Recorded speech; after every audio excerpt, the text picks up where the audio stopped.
যুবক বলে, নবী গো, আপনি আমার চেনেন না, আপনি আমার কথা মনে হয় শোনেন নাই। নবীজি বললেন, তুমি কে গো? যুবক বলি, ইয়া রাসূলুল্লাহ, ইয়া হাবিবাল্লাহ, আপনি কি জানেন না মক্কা মদিনার জমিনে যত কবর দেয়া হয়, এই কবর থেকে লাশ কাপনের কাপড় চুরি হয়ে যায়। নবী গো, আপনি কি জানেন না? নবী কয়, হ্যাঁ আমি জানি, কাপনের কাপড় চুরি হয়। এর চাইতে কষ্ট থাকতে পারে? নবী চোখের পানি ছেড়ে বলল, যুবক রে, মানুষ যাবার পরে 3 টুকরা কাপড় মাত্র সঙ্গী।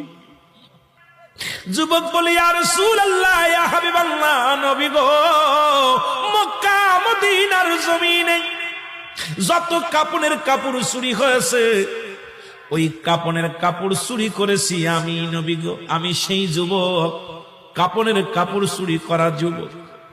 আল্লাহু আকবার। আল্লাহর নবী ডাকতে বলে, যুবক রে, ও যুবক, শুনে নাও, তুমি কেমনে এই কাজটা করলা?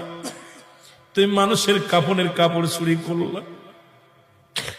এ যুবক, দুনিয়ার মধ্যে কি আর কোনো কাজ পাও নাই? যুবক বলে, ইয়া রাসূলুল্লাহ, ইয়া হাবিবাল্লাহ, নবী গো, ও মায়ার নবী, আমি ভুল করেছি, আমারে আপনি তওবা করে দিন, আল্লাহ যেন আমারে মাফ করে দেয়।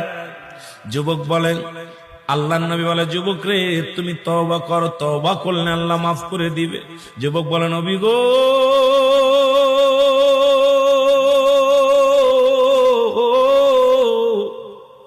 আমার বিশ্বাস এই জমিনের মধ্যে আমি তওবা করলে আমার গুনাহ মাফ হবে না, কারণ আমি এত বড় পাপী, আমি এত বড় অপরাধী।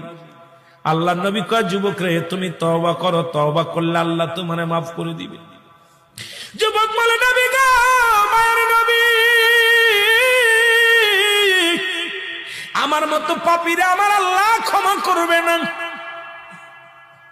আল্লাহর নবী বলে, যুবক রে, তুমি তওবা করো, তোমারে মাফ করে দিবে আমার আল্লাহ। যুবক বলে, নবী গো, আমি শুধু কাপনের কাপড় চুরি করি নাই।